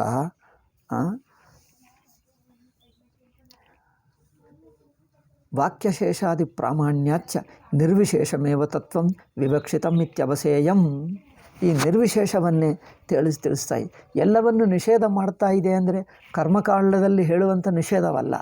ಕರ್ಮಕಾಂಡದಲ್ಲಿ ನಿಷೇಧ ಅಂದರೆ ಇದು ಮಾಡು, ಇದು ಬೇಡ ಎಂದು ಹೇಳ್ತೀವಿ ನೋಡಿ. ಕರ್ಮಕಾಂಡದಲ್ಲಿ ಮಾಡಿರುವ ನಿಷೇಧಕ್ಕೆ ವೇದಾಂತ ನಿಷೇಧಕ್ಕೆ ವ್ಯತ್ಯಾಸ ಇದೆ ನೋಡಿ. ಕರ್ಮಕಾಂಡದಲ್ಲಿ ಹೇಳಿದ್ದು ಇದು ಮಾಡು ಎಂದು ಹೇಳ್ತದೆ, ಇದು ಮಾಡಬೇಡ ಹೇಳ್ತದೆ. ಇದು ಮಾಡು ಅಂದರೆ ಹೇಳಿದ್ದರೆ ಏನು? ಆ ವಿಧಿಯನ್ನು, ಆ ವಿಧಿವಾಕ್ಯವನ್ನು ಕೇಳಿ ನಾವು ಕರ್ತ ಆಗಿ ಕೈಕಾಲುಗಳಿಂದ ಆಚರಿಸ್ತೀವಿ, ಮನಸ್ಸಿನಿಂದ ಊಹಿಸ್ಕೊಳ್ತೀವಿ. ಕರ್ಮ ಆದರೆ ಊಹಿಸ್ಕೊಳ್ತೀವಿ, ಆಚರಿಸ್ತೀವಿ. ಇದು ಬೇಡ ಅಂದರೆ ಆಯಿತು ಮಾಡಲ್ಲ ಎಂದು ಹೇಳಿಬಿಡ್ತೀವಿ. ಮಾಡಲ್ಲ ಎಂದು ಸಂಕಲ್ಪ ಮಾಡಿ ಮಾಡುವಕ್ಕೆ ಹೋಗಲ್ಲ. ಇದು ಬುದ್ಧಿವೃತ್ತಿಯಿಂದ ಆಚರಿಸ್ತೀವಿ. ಏನು? ಕರ್ಮಕಾಂಡ ಹೇಳಿರುವಂಥ ವಿಧಿ ನಿಷೇಧಗಳು. ಇದು ಆ ತರಹ ನಿಷೇಧ ಅಲ್ಲ. ನಿಷೇಧ ಅಂದ್ರೇನು? ಇದನ್ನು ದಾಟಿ ಇದೆ, ಇದನ್ನು ನುಂಗಿ ಇದೆ ಎಂದ ಅನುಭವವನ್ನು ತೋರಿಸುವುದೇ ಅಷ್ಟೆ. ಇಲ್ಲಿ ನಿಷೇಧ ಮಾಡ್ತಾ ಇದೆ ಅಂದರೆ ಅರ್ಥವೇನು? ವೇದಾಂತ ವಾಕ್ಯ ನಿಷೇಧ ಮಾಡ್ತಾ ಇದೆ ಅಂದರೆ ಸ್ವತಃಸಿದ್ಧವನ್ನು ತೋರಿಸ್ತಾ ಇದೆ ಎಂದರ್ಥ. ತೋರಿಸ್ತಾ ಇದೆ.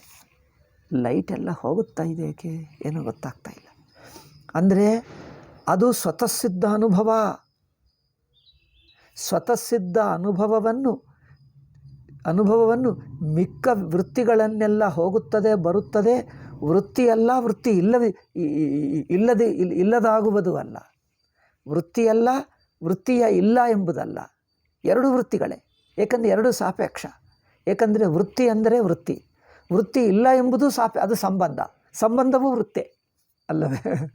ವೃತ್ತಿಯಿಂದ ಸಂಬಂಧದಿಂದಲೇ ಇನ್ನೊಂದು ಎಂದು ಯೋಚನೆ ಮಾಡ್ತೀವಿ. ವೃತ್ತಿ ಇದೆ ಎಂಬುದು ವೃತ್ತಿ ಇಲ್ಲ ಎಂಬುದು ವೃತ್ತಿ. ಏಕೆ ಅಂದರೆ ಅದು ಸಂಬಂಧ ವೃತ್ತಿ. ಆದ್ದರಿಂದ ಯಾವ ವೃತ್ತಿ ಇಲ್ಲ, ವೃತ್ತಿ ಇದೆ ಎಂಬುದು ಇಲ್ಲ ಎಂಬುದು ಎರಡನ್ನೂ ಆಧಾರವಾಗಿ ತಾನು ಮಾತ್ರ ವೃತ್ತಿಯಲ್ಲ, ಹೋಗುವುದು ಅಲ್ಲ, ಬರುವುದು ವೃತ್ತಿಯಲ್ಲ. ಹೋಗುವ ವೃತ್ತಿಯಲ್ಲ, ಬರುವ ವೃತ್ತಿಯಲ್ಲ, ಅದು ಸ್ವತಃಸಿದ್ಧ. ಅದು ಹೋಗುವ ವೃತ್ತಿ ಬರುವ ವೃತ್ತಿ ಅಂದರೆ ಸಂಬಂಧ ವೃತ್ತಿ ಆಗುತ್ತದೆ, ಸಾಪೇಕ್ಷ ವೃತ್ತಿ ಆಗುತ್ತದೆ. ಅದು ಸಾಪೇಕ್ಷ ಇಲ್ಲ, ಏಕೆ? ಸಾಪೇಕ್ಷವನ್ನು ನುಂಗಿದೆ, ಸಾಪೇಕ್ಷವನ್ನು ತನ್ನಲ್ಲಿ ಒಳಗೊಂಡಿದೆ. ತಾನೇ ತಾನು, ಇನ್ನೊಂದು ತಾನು ಅದ್ವಿತೀಯ. ತಾನು ಅದ್ವಿತೀಯವೂ ಸ್ವತಃಸಿದ್ಧ. ಎರಡು ಮಾತುಗಳು ಎಲ್ಲ ಎಕ್ಸ್ಪ್ಲೇನ್ ಮಾಡ್ತವೆ. ತನಗಿಂತ ಬೇರೆ ಇದಿಲ್ಲ, ಅದು ಸ್ವತಃಸಿದ್ಧ ಅಷ್ಟೇ. ಇದನ್ನೇ ನಿರ್ವಿಶೇಷ ಎಂದು ಹೇಳಿದ್ದೇವೆ. ಹೀಗೆ ನಿರ್ವಿಶೇಷಮೇವ ತತ್ವಂ ವಿವಕ್ಷಿತಮಿತ್ಯವಸೇಯಂ ಸ ಏವ ಚ ತತ್ಪದಾರ್ಥಃ ಇತಿ ಚ ತದೇತದುಕ್ತಂ ಭಾಷ್ಯೇ. ಈ ಮಾತನ್ನೇ ಈಗ ನಾವು ಇಷ್ಟೊತ್ತು ಹೇಳಿದ್ದೀವಲ್ಲ, ನಿರ್ವಿಶೇಷ ಅಂದರೆ ಸರ್ವವೃತ್ತಿಗಳನ್ನು ನಿಷೇಧ ಮಾಡಿರುವಂಥ ಸ್ವರೂಪವನ್ನು ಏಷ ವ್ಯಾವೃತ್ತ ಸರ್ವಸಂಸಾರ ಧರ್ಮಕಃ ಅನುಭವಾತ್ಮಕಃ. ನೋಡಿ, ಸರ್ವಸಂಸಾರ ವ್ಯಾವೃತ್ತ. ಸಂಸಾರದ ಧರ್ಮಗಳು ಅಂದ್ರೇನು? ಎಲ್ಲ ಅನುಭವಗಳು, ಎಲ್ಲ ವೃತ್ತಿಗಳು. ಮನಸ್ಸಿನಿಂದ ಆಗುವ ಎಲ್ಲ ಅನುಭವಗಳು, ಹಾಗಿದ್ದೇನೆ ಹೀಗಿದ್ದೇನೆ ಎಂಬ ಎಲ್ಲ ಅನುಭವಗಳನ್ನು ನಿಷೇಧ ಮಾಡಿ ವ್ಯಾವೃತ್ತ ಸರ್ವ ಸಂಸಾರ ಧರ್ಮಕಃ. ಸಂಸಾರ ಧರ್ಮ ಅಂದ್ರೇನು? ನಾನೆಂಬ ವೃತ್ತಿ ಇದೆ ನೋಡಿ, ಈ ವೃತ್ತಿ ಹೊಂದುವ ಬಗೆ ಬಗೆ ಆಕಾರಗಳು, ಬಗೆ ಬಗೆ ತಾಳುವ ಬಗೆ ಬಗೆ ಅನುಭವಗಳಿಗೆ ಸಂಸಾರ. ನಾನೆಂಬ ವೃತ್ತಿ ಇದೆಯಾ? ನಾನೆಂಬ ವೃತ್ತಿ ಸ್ಥಿರವಲ್ಲ, ಅದು ಬಗೆ ಬಗೆ ರೂಪಗಳನ್ನು ತಾಳುತ್ತಾ ಇರುತ್ತದೆ. ನಾನು ಸುಖಿ, ನಾನು ದುಃಖಿ, ನಾನು ಹಾಗಿದ್ದೇನೆ, ನಾನು ಹೀಗಿದ್ದೇನೆ, ಹೀಗೆ ಡಿಸ್ಟರ್ಬ್ ಆಗಿದ್ದೇನೆ, ಹೀಗೆ ಚೆನ್ನಾಗಿದ್ದೇನೆ. ಈ ನಾನು ಹೇಗಿದ್ದೇನೆ, ಈ ನಾನು ಎಂಬುವ ರೂಪ ಅನೇಕ ರೂಪಗಳನ್ನು ತಾಳುತ್ತದೆ, ಬದಲಾಯಿಸ್ತಾ ಇರುತ್ತದೆ. ಚೈನ್ ಹಾಗೆ ತಿರುಗುತ್ತಾ ಇರುತ್ತದೆ, ಬದಲಾಯಿಸ್ತದೆ, ಪ್ರವಾಹವಾಗಿ ನಡೆಯುತ್ತದೆ.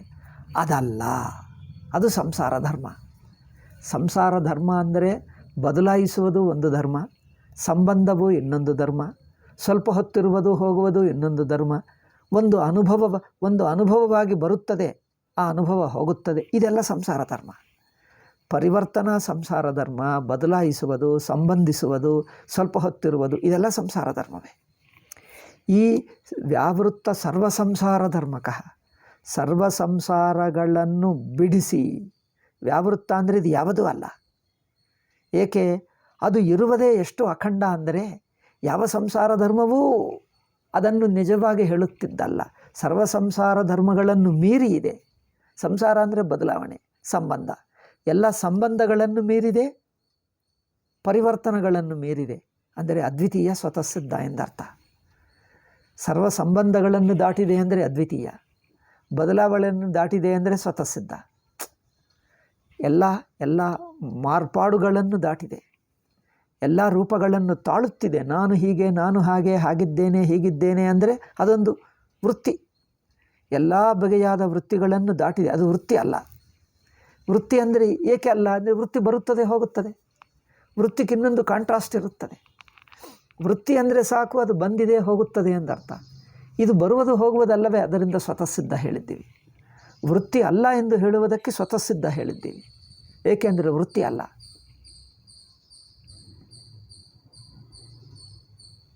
ಸ್ವತಃಸಿದ್ಧ ಹೇಳುವುದಕ್ಕೆ, ಸ್ವತಃಸಿದ್ಧ ಅಂದರೆ ವೃತ್ತಿಯಾಗಿ ಬರುವಂಥದ್ದಲ್ಲ, ಹೋಗಿದ್ದು ಇರುವಂಥದ್ದು ಎರಡೂ ಅಲ್ಲ. ಸಂಬಂಧವಿಲ್ಲ, ಅದಕ್ಕೋಸ್ಕರ ಅದ್ವಿತೀಯ ಹೇಳಿದ್ದೀವಿ. ಎರಡನೆಯದಿಲ್ಲ. ಎರಡನೆಯದಂದರೆ ಸಂಬಂಧ ಆಗುತ್ತದೆ, ಅದಕ್ಕೆ ಸಂಬಂಧವಿಲ್ಲ. ಈ ತರಹ ವ್ಯಾವೃತ್ತ ಸರ್ವ ಸಂಸಾರ ಧರ್ಮಕಃ ಅನುಭವಾತ್ಮಕಃ. ಇದು ಯಾವುದು ಅಂದರೆ ಅನುಭವ. ಅನುಭವ ಅಂದರೆ ತಾನೇ ತಾನು. ಅನುಭವ ಅಂದರೆ ಸ್ವತಃಸಿದ್ಧ, ಸ್ವಯಂ ಪ್ರಕಾಶ ಸ್ವತಃಸಿದ್ಧ. ಅದನ್ನು ನಿರಾಕರಿಸಕ್ಕಾಗಲ್ಲ. ಹೌದು ಎಂದು ಹೇಳಬೇಕಾಗಿಲ್ಲ. ಹೌದು ಎಂದು ಹೇಳಬೇಕಾಗಿಲ್ಲ. ಅಲ್ಲ ಎಂದು ಹೇಳಿದರೆ ಹೊಂದಲ್ಲ. ಹೌದು ಹೇಳಬೇಕಾಗಿಲ್ಲ, ಅಲ್ಲ ಅಂದರೆ ಹೊಂದಲ್ಲ. ಅಲ್ಲ ಅಂದರೆ ತಪ್ಪಾಗ್ತದೆ. ಹೌದು ಅಂದರೆ ಬೇಕಾಗಿಲ್ಲ. ಹೌದು ಎಂಬುದು ಹೇಳಬೇಕಾಗಿಲ್ಲ, ಅಲ್ಲ ಎಂಬುದು ಹೊಂದಲ್ಲ. ಆಗ ಆ ಅನುಭವ ಸ್ವತಃಸಿದ್ಧ ಅಂದರೆ ಹೌದು ಎಂದು ಹೇಳಬೇಕಾಗಿಲ್ಲ, ಇದೆ ಎಂದು ಹೇಳಬೇಕಾಗಿಲ್ಲ, ಇಲ್ಲ ಎಂಬುದು ತಪ್ಪಾಗ್ತದೆ. ಇಲ್ಲ ಎಂಬುದು ತಪ್ಪಾಗ್ತದೆ, ಇದೆ ಎಂಬುದು ಬೇಕಾಗಿಲ್ಲ. ಆಗ ಆ ತರಹ ಇರುವಿಕೆ ಸ್ವತಃಸಿದ್ಧ. ಈ ಸ್ವತಃಸಿದ್ಧ ಇರುವನ್ನೇ ಇಲ್ಲೇನು ಹೇಳ್ತಾರೆ? ಏವಂ ವ್ಯಾವೃತ್ತ ಸರ್ವ ಸಂಸಾರ ಧರ್ಮಕಃ ಅನುಭವಾತ್ಮಕಃ ಬ್ರಹ್ಮ ಸಂಜ್ಞಕಃ. ಇದನ್ನೇ ಉಪನಿಷತ್ತಿನಲ್ಲಿ ಒಂದು ಬ್ರಹ್ಮ ಅಂದರೆ ಒಂದು ಎಕ್ಸ್ ಎಂದು ಹೇಳ್ತೀವಿ ನೋಡಿ, ಗಣಿತಶಾಸ್ತ್ರದಲ್ಲಿ ಎಕ್ಸ್ ಎಂದು ಹೇಳ್ತೀವಿ. ಎಕ್ಸ್ ಅಂದರೆ ಅದು ಏನು ಎಂದು ಹೇಳೋಕ್ಕಾಗಲ್ಲ, ಅದರಿಂದ ಒಂದು ಎಕ್ಸ್ ಎಂದು ಹೇಳಿಬಿಟ್ಟಿದೆ. ಬ್ರಹ್ಮ ಎಂಬ ಶಬ್ದವು ಒಂದು ಎಕ್ಸ್ ಎಂಬುದೇ. ಎಲ್ಲ ಅನುಭವಗಳನ್ನು ನಿಷೇಧ ಮಾಡಿ ಮಾಡಿ ಮಾಡಿ ಮಾಡಿ ಸ್ವತಃ ಸಿದ್ಧ ಉಳಿಯುತ್ತದೆ. ಅದಕ್ಕೆ ಗೊತ್ತಾಗುವಕ್ಕೆ ಮುಂಚೆ ಎಕ್ಸ್ ಎಂದು ಹೇಳ್ತೀವಿ. ಅದು ಅನುಭವ ಗೊತ್ತಾಗುವ ಹೊತ್ತಿಗೆ ಎಕ್ಸ್ ಎಂಬುದು ಹೋಗಿಬಿಡ್ತದೆ. ಏಕೆ?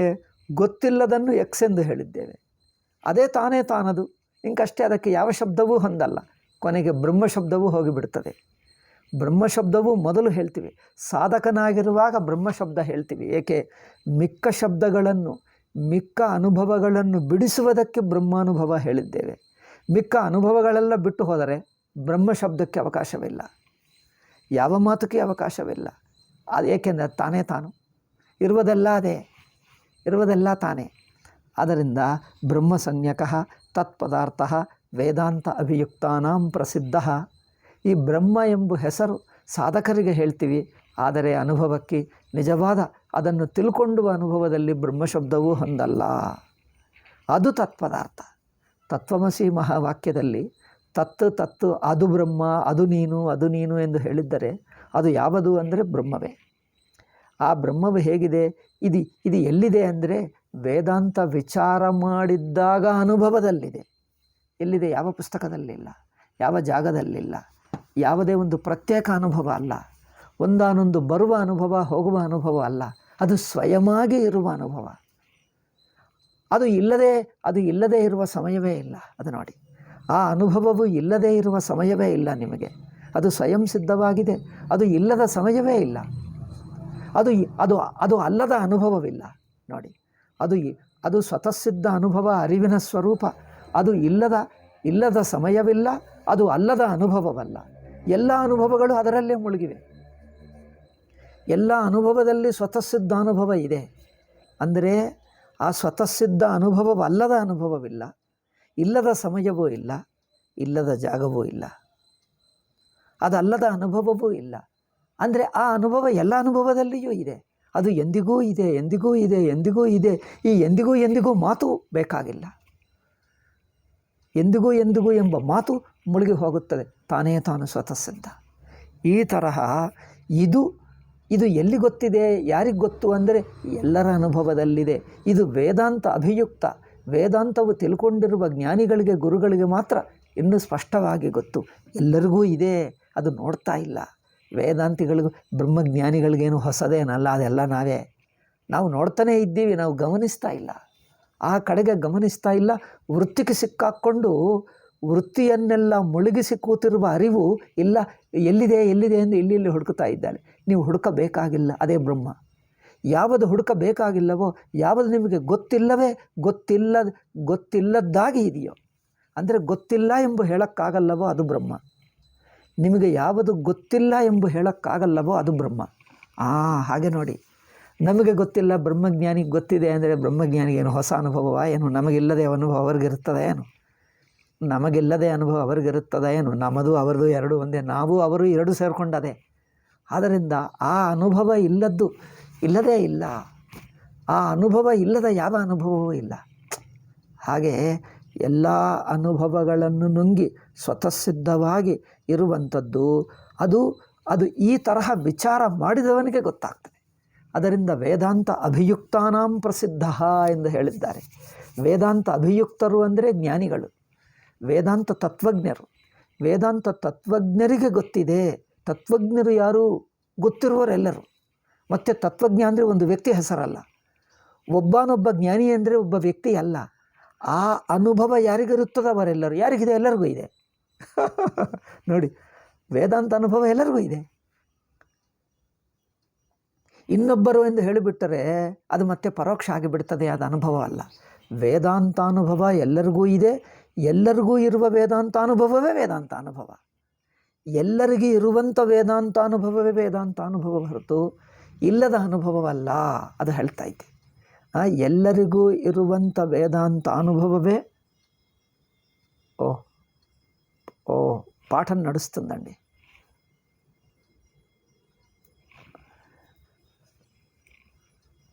ಎಲ್ಲರಿಗೆ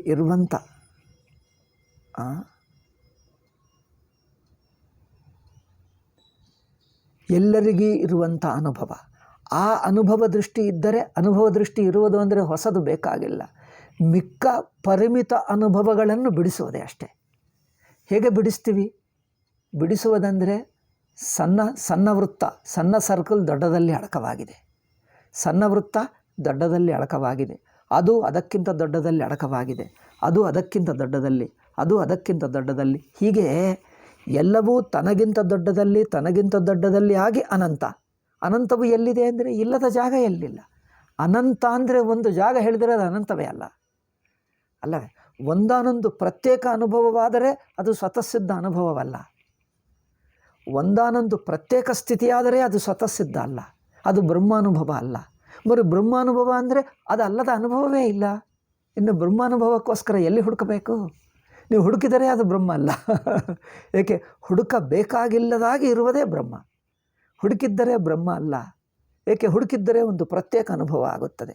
ಯಾವುದು ಹುಡುಕಬೇಕಾಗಿಲ್ಲವಷ್ಟು ಹತ್ತಿರವಾಗಿದೆ, ಹುಡುಕಬೇಕಾಗಿಲ್ಲವಷ್ಟು ಹತ್ತಿರ, ಹುಡುಕಬೇಕಾಗಿಯೂ ಇಲ್ಲ. ಏಕೆ? ತಾನೇ ತಾನು ಅದು ಎಷ್ಟು ಅಖಂಡ ಅನಂತ ಅನುಭವ ಆಗಿದೆ ಅಂದರೆ ಹುಡುಕಬೇಕಾಗಿಯೂ ಇಲ್ಲ. ಆದ್ದರಿಂದ ಹುಡುಕಬೇಕಾಗಿಯೂ ಇಲ್ಲದಷ್ಟು ತಾನೇ ತಾನಾಗಿದೆ.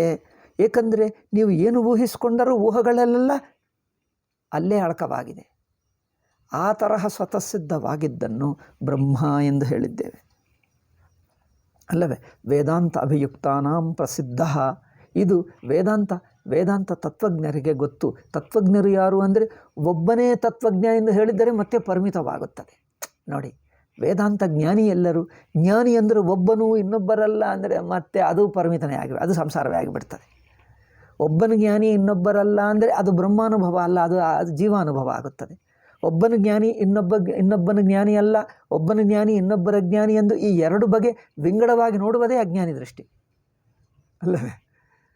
ಒಬ್ಬನ ಜ್ಞಾನಿ ಇನ್ನೊಬ್ಬನಲ್ಲ ಎಂದು ವಿಂಗಡಿಸಿದ್ದರೆ ಅದೇ ಅಜ್ಞಾನಿ ದೃಷ್ಟಿ. మరి ಜ್ಞಾನಿ ಅನುಭವಕ್ಕೆ ಗೊತ್ತು ಅಂದರೆ ಯಾವ ಅನುಭವಕ್ಕೆ? ಅಲ್ಲಿ ಅಜ್ಞಾನಿ ಅನುಭವನೇ ಇಲ್ಲ, ಅಜ್ಞಾನಿ ಇಲ್ಲ. ಅಜ್ಞಾನಿಯೇ ಇಲ್ಲ ಅಂದರೆ ಇನ್ನು ಜ್ಞಾನಿ ಎಂದು ಹೇಳಬೇಕಾಗಿಲ್ಲ. ಅಜ್ಞಾನಿ ಯಾರೂ ಇಲ್ಲ, ಜ್ಞಾನಿ ಎಂದು ಹೇಳಬೇಕಾಗಿಲ್ಲ, ಏಕೆಂದರೆ ಇರುವುದೆಲ್ಲ ಅವನೇ. ಆ ತರಹ ಈ ಅನುಭವಕ್ಕೆ ಗೊತ್ತಿರುತ್ತದೆ. ಅಜ್ಞಾನಿ ಯಾರೂ ಇಲ್ಲ, ಬರೀ ಜ್ಞಾನಿ ಯಾರು? ಜ್ಞಾನಿ ಎಂದು ಹೇಳಬೇಕಾಗಿಲ್ಲ, ಏಕೆಂದರೆ ಇರುವುದೆಲ್ಲ ಅದೇ. ಈ ತರಹ ಅಜ್ಞಾನಿ ಇಲ್ಲ, ಜ್ಞಾನಿ ಎಂದು ಹೇಳಬೇಕಾಗಿಲ್ಲ, ಏಕೆಂದರೆ ಇರುವುದೆಲ್ಲ ಅದೇ. ಈ ತರಹ ಯಾವ ಅನುಭವವಿದೆಯೋ ಆ ಅನುಭವಕ್ಕೆ ಬ್ರಹ್ಮಜ್ಞಾನ ಎಂದು ಹೇಳಿದ್ದೀವಿ. ಅದರಿಂದ ಬ್ರಹ್ಮಜ್ಞಾನ ಎಂಬುದು ಒಬ್ಬನೊಬ್ಬ ವ್ಯಕ್ತಿ ಅಲ್ಲ. ವ್ಯಕ್ತಿ ಅಂದರೆ ಮತ್ತೆ ಜೀವಬುದ್ಧಿ, ಅದು ಅವಿದ್ಯೆ ಆಗುತ್ತದೆ. ಒಬ್ಬನ ಜ್ಞಾನಿ ಇನ್ನೊಬ್ಬರು ಜ್ಞಾನಿ ಅಲ್ಲ ಅಂದರೆ ಅದು ಜೀವಬುದ್ಧಿ, ಅದು ಲೌಕಿಕ ದೃಷ್ಟಿ. ಆದ್ದರಿಂದ ಜ್ಞಾನ ಅಂದರೆ ಜ್ಞಾನ ಅನುಭವವೇ ಜ್ಞಾನಿ, ಜ್ಞಾನ ಅನುಭವವೇ ಜ್ಞಾನಿ. ಜ್ಞಾನಿ ಎಂಬುದು ಒಂದು ವ್ಯಕ್ತಿ ಅಲ್ಲ, ಜ್ಞಾನಿ ಎಂಬುದು ಇಡೀ ಬ್ರಹ್ಮಸ್ವರೂಪವೇ ಜ್ಞಾನಿ. ಅದು ಯಾರು ಅಂದರೆ ನೀವು ನಾವು ಎಲ್ಲರೂ. ಅದರಿಂದ ಜ್ಞಾನಿ ಎಂಬುದು ಒಬ್ಬ ವ್ಯಕ್ತಿ ಹೆಸರಲ್ಲ. ನೀವು ನಾವು ಎಲ್ಲರೂ ಯಾವ ಅನುಭವವಾಗಿದ್ದೀವೋ ಆ ಅನುಭವಕ್ಕೆ ಬ್ರಹ್ಮಜ್ಞಾನಿ. ಗೊತ್ತಾಯ್ತಾ? ನೀವು ನಾವು ಎಲ್ಲರೂ ಎಂದಿಗೂ ಇದ್ದೇವೆ, ಸ್ವತಃಸಿದ್ಧರಾಗಿದ್ದೇವೆ, ಆ ಅನುಭವಕ್ಕೆ ಬ್ರಹ್ಮಜ್ಞಾನಿ ಎಂದು ಹೇಳಿದ್ದೀವಿ. ಆ ನೀವು ನಾವು ಎಲ್ಲರೂ ಅದೇ ಅನುಭವ, ಎಲ್ಲರೂ ಬ್ರಹ್ಮಜ್ಞಾನಿ. ಬ್ರಹ್ಮಜ್ಞಾನಿ ಅಲ್ಲದವರು ಯಾರೂ ಇಲ್ಲ. ಆ ತರಹ ತಿಳಿಯುವುದೇ ಬ್ರಹ್ಮಜ್ಞಾನ. ಒಬ್ಬನ ಜ್ಞಾನಿ ಇನ್ನೊಬ್ಬರ ಜ್ಞಾನಿ ಅಂದರೆ ಅದು ಮತ್ತೆ ಅದು ಅಜ್ಞಾನಿ ದೃಷ್ಟಿ ಅಲ್ಲವೇ? ಒಬ್ಬನ ಜ್ಞಾನಿ ಇನ್ನೊಬ್ಬರ ಜ್ಞಾನಿ ಅಂದರೆ ಅದೇ ಅಜ್ಞಾನಿ ದೃಷ್ಟಿ. ಆದ್ದರಿಂದ ಇವನ ಜ್ಞಾನಿ ಇವನ ಅಜ್ಞಾನಿ ಎಂಬ ಆ ಜ್ಞಾನ ಆಗಲ್ಲ. ಬ್ರಹ್ಮಜ್ಞಾನಿ ದೃಷ್ಟಿ ಹಾಗಿರಲ್ಲ, ಬ್ರಹ್ಮಜ್ಞಾನಿಗೆ ಹಾಗೆ ಅರ್ಥವಾಗಲ್ಲ. ಬ್ರಹ್ಮಜ್ಞಾನಿ ಎಂದರೆ ಅದು ಒಬ್ಬನೊಬ್ಬ ವ್ಯಕ್ತಿ ಅಲ್ಲ, ಎಲ್ಲವೂ ತಾನಾಗಿರುವ ಸ್ವತಃಸಿದ್ಧ ಬ್ರಹ್ಮಾನುಭವವೇ ಬ್ರಹ್ಮಜ್ಞಾನಿ. ಸ್ವತಃಸಿದ್ಧ ಬ್ರಹ್ಮಾನುಭವವೇ ಬ್ರಹ್ಮಜ್ಞಾನಿ. ಆ ಅನುಭವದಲ್ಲಿ ಅದು ಸ್ವತಃಸಿದ್ಧ, ಅದು ಅದ್ವಿತೀಯ. ಅದರಿಂದ ಬ್ರಹ್ಮಜ್ಞಾನವೇ ಬ್ರಹ್ಮಜ್ಞಾನಿ, ಬ್ರಹ್ಮಜ್ಞಾನಿಯೇ ಬ್ರಹ್ಮಜ್ಞಾನ. ಅದು ಯಾರು ಅಂದರೆ ಅದು ಎಲ್ಲರೂ, ಅದಲ್ಲದವರು ಯಾರೂ ಇಲ್ಲ. ಆ ಅನುಭವ ಇಲ್ಲದವರು ಯಾರೂ ಇಲ್ಲ. ಆ ಅನುಭವ ಬಿಟ್ಟು ಇನ್ನೊಂದು ಅನುಭವ ಯಾವುದೂ ಇಲ್ಲ. ಆ ಬ್ರಹ್ಮಾನುಭವ ಬಿಟ್ಟು ಇನ್ನೊಂದು ಯಾವ ಅನುಭವವೂ ಇಲ್ಲ, ಯಾವ ಅನುಭವವೂ ಅದರಲ್ಲೇ ಮುಳುಗಿದೆ. ಈ ತರಹ ಇರುವ ಸ್ವತಃಸಿದ್ಧ ಅರಿವು ಅಲ್ಲವೇ? ಇದು ನಿಷೇಧ ಮಾಡುವುದು ಹೇಗೆ ಅಂದರೆ ಇದು ನಿಷೇಧ ಅಂದರೆ ಏನೇನೋ ಊಹಿಸಿಕೊಂಡು ಮತ್ತೆ ಇನ್ನೊಂದು ಕಲ್ಪನೆ ಮಾಡಿಕೊಂಡರೆ ನಿಷೇಧವಲ್ಲ. ಯಾವ ಕಲ್ಪನಕ್ಕೆ ಒಳಗಾಗದ ಸ್ವತಃಸಿದ್ಧವೇ ಸರ್ವ ನಿಷೇಧ. ಎಲ್ಲವನ್ನು ನೇತಿ ನಿಷೇಧ ಮಾಡ್ತದೆ ಅಂದರೆ ಎಲ್ಲಿ ಹೋಗುವುದು? ಹೇಗೆ ನಿಷೇಧ ಮಾಡುವುದು? ಯಾವುದು ನಿಷೇಧ ಮಾಡೋಕ್ಕೆ ಇಲ್ಲಪ್ಪ, ಇರುವುದೆಲ್ಲ ತಾನೇ. ಈ ತರಹ ಸ್ವತಃಸಿದ್ಧ ಎಂದು ತಿಳ್ಕೊಳ್ಳುವುದೇ ಎಲ್ಲ ನಿಷೇಧ. ನೇತಿ ನೇತಿ ಅಂದರೆ ಸ್ವತಃ ಸಿದ್ಧನೇ ಅರ್ಥ. ನೇತಿ ನೇತಿಕಂದರೆ ಅರ್ಥವೇನು? ತಾನೇ ತಾನು ಇದ್ದೇ ಇದೆ. ಈಗ ನಿಷೇಧ ಮಾಡುವಕ್ಕೆ ಏನೂ ಉಳಿಯದೇ ಇಲ್ಲ, ಏನೂ ನಿಷೇಧವೇ ಇಲ್ಲ. ಸ್ವತಃ ಸಿದ್ಧವಾಗಿರುವುದನ್ನೇ ಯಾವ ನಿಷೇಧವೂ ಇಲ್ಲ, ಯಾವ ನಿಷೇಧವೂ ಇಲ್ಲ, ಅದು ಸ್ವತಃ ಸಿದ್ಧ. ಅಂದರೆ ಅದಲ್ಲಿ ನಿಷೇಧ ಮಾಡುವುದಕ್ಕೆ ಏನೂ ಇಲ್ಲ. ಏಕೆಂದರೆ ಯಾವುದನ್ನು ನಿಷೇಧ ಮಾಡಬೇಕು? ಎರಡನೇದೇ ಇಲ್ಲ. ನಿಷೇಧವು ಯಾರು ಮಾಡಬೇಕು? ಅವನೂ ಇಲ್ಲ. ನಿಷೇಧ ಯಾರು ಮಾಡಬೇಕು? ಅವನೂ ಇಲ್ಲ. ಏನು ನಿಷೇಧ ಮಾಡಬೇಕು? ಅದೂ ಇಲ್ಲ. ಇರುವುದೆಲ್ಲ ಒಂದೇ ಒಂದು ಅದ್ವಿತೀಯ. ಈ ತರಹ ಸುಷುಪ್ತಿ ಅನುಭವ ಅಂದರೆ ತಾನೇ. ತಾನು ಎಂಬ ಮಾತು ಬೇಕಾಗಿಲ್ಲಂಥದ್ದು ತಾನು. ಎಲ್ಲಿ ತಾನು ಎಂಬ ಮಾತು, ತಾನು ಎಂಬ ವೃತ್ತಿಯೂ ಬೇಕಾಗಿಲ್ಲದಿರುವಾಗಿದೆ. ಆ ಅನುಭವ ಹೇಗಿದೆ? ತಾನು ಎಂಬ ವೃತ್ತಿಯೂ ಬೇಕಾಗಿಲ್ಲ. ತಾನು ವೃತ್ತಿ ಏಕೆ ಬೇಕಾಗ್ತದೆ? ಇನ್ನೊಂದು ಬಿಡಿಸುವುದಕ್ಕೆ ತಾನು, ಇನ್ನೊಂದು ಇಲ್ಲ, మరి ತಾನು ವೃತ್ತಿ ಬೇಕಾಗಿಲ್ಲ. ಇನ್ನೊಂದು ಇಲ್ಲ, ತಾನು ವೃತ್ತಿಗೆ ಅರ್ಥವಿಲ್ಲ. ಇನ್ನೊಂದು ಇಲ್ಲದೆ ಇನ್ನೊಂದನ್ನು ತೆಗೆಯುವುದಕ್ಕೆ ತಾನು ಹೇಳಿದ್ದೇವೆ. ಇನ್ನೊಂದೇ ಇಲ್ಲ, మరి ತಾನು ಮಾತು ಅರ್ಥವಿಲ್ಲ. ಹೀಗೆ ಎಲ್ಲ ಮಾತುಗಳು ವ್ಯರ್ಥವಾಗುವುದಾದರೆ ಅದು ನಿರ್ವಿಶೇಷ. ಯಾವ ಮಾತು ತಗೊಂಡರೂ ಆ ಅನುಭವ ಇದೆ. ಯಾವ ಮಾತಿನಿಂದ ಹೇಳಬೇಕೋ, ಹೇಳಬೇಕಾಗಿದ್ದು ಗೊತ್ತೇ ಗೊತ್ತು, ಹೇಳುವ ಮಾತು ಯಾವುದು ಹೊಂದುತ್ತಾ ಇಲ್ಲ. ಹೇಳಬೇಕಾಗಿರುವ ಅನುಭವ ತಾನೇ, ಯಾವುದು ಹೇಳತಕ್ಕ ಯಾವ ಮಾತು ಹೊಂದುತ್ತಾ ಇಲ್ಲ ಅದಕ್ಕೆ. ಏಕೆ ಅಂದರೆ ಅನುಭವ ಆಗೇ ಬಿಟ್ಟಿತು, ಸ್ವತಃಸಿದ್ಧವೇ ಆಗಿದೆ. ಆ ಸ್ವತಃಸಿದ್ಧ ಅನುಭವಕ್ಕೆ ಯಾವ ಮಾತು ಹೊಂದುತ್ತಾ ಇಲ್ಲ. ಎಲ್ಲ ಮಾತುಗಳು ವ್ಯರ್ಥವಾಗ್ತಾ ಇವೆ, ಎಲ್ಲ ಮಾತುಗಳು ವ್ಯರ್ಥವಾಗ್ತಾ ಇವೆ. ಅದು ಸ್ವತಃಸಿದ್ಧ. ಏಕೆ ಅಂದರೆ ಈಗ ಮಾತೇ ಬೇಕಾಗಿಲ್ಲದಂಥ ಹತ್ತಿರ ಅನುಭವ ಇದೆ. ಮಾತು ಬೇಕಾಗಿಲ್ಲದಷ್ಟು ಹತ್ತಿರ. ತಾನೇ ತಾನು ಎಂಬ ಮಾತು ಬೇಕಾಗಿಲ್ಲ, ಅದು ಸ್ವತಃಸಿದ್ಧ. ಈ ತರಹ ಇರುವುದು ನಿರ್ವಿಶೇಷಂ ಬ್ರಹ್ಮ ಎಂದು ಹೇಳಿದ್ದರ 73ನೇದು ಮುಗಿಯಿತು. ಈಗ ಮುಂದಿಂದು ಹೇಳೋಣ.